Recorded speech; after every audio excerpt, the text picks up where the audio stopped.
Hello guys, good morning, good morning.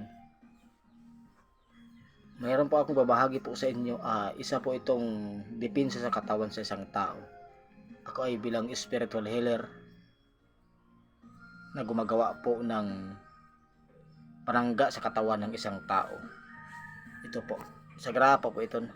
Yan po, sa grapa po yan. Kasi marami nag-order sa akin ito. Subok na po ito.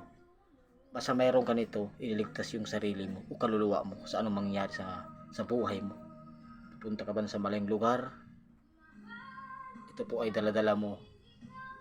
Pag naniniwala ka sa ganito, maliligtas ang buhay mo. Yung iba hindi kasi naniniwala. Depende yan sa tao. Pag naniniwala ka nito, depende sa sarili, sa katawan ng isang tao, sa pagdating ng paghukom ng Diyos, ito ang gagamitin mo.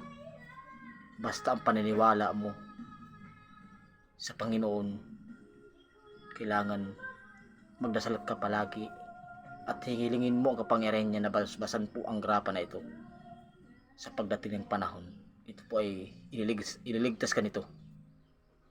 Kasi hindi man naniniwala. Yung hindi naniniwala, wala akong pakialam. Yung naniniwala, ay gagawan ko nito. Yung lang po. Ingat po mga nanggagamot ng mga kulam at barang. Salamat, magpasalamat tayo sa Panginoon Jesucristo na binigyan tayo instrumento na makatulog sa tao.